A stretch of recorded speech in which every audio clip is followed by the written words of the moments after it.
Hello friends, சிஎஸ்கேவுக்கும் ஆர்சிபிக்கும் இடையான முக்கியமான ஒரு போட்டியில் பார்த்தீங்க அப்படின்னா விராட் கோலி வந்து வேற லெவலில் வந்து பேட்டிங் வந்து ஆடி இருப்பாருங்க.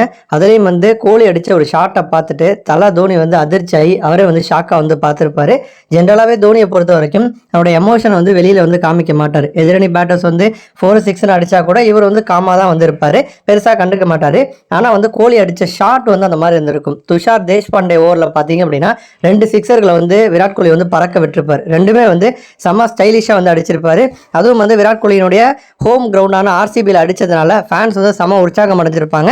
அதில் ஒரு ஷாட் பார்த்தீங்கன்னா ஒரு மாதிரி நோ லுக் சிக்ஸ் மாதிரி வந்து அடிச்சிருப்பார். பால் வந்து பேட்டில் பட்ட உடனே விராட் கோலிக்கு வந்து தெரிஞ்சிருக்கும் கண்டிப்பாக சிக்ஸ் தான் போக போகுதுன்னு. அது அந்த சிக்ஸ் பார்த்தீங்கன்னா 98 மீட்டர் வந்து போயிருக்கும். செம்மையான ஒரு ஷாட்டு.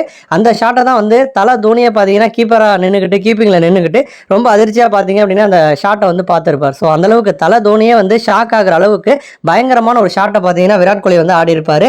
நன்றி.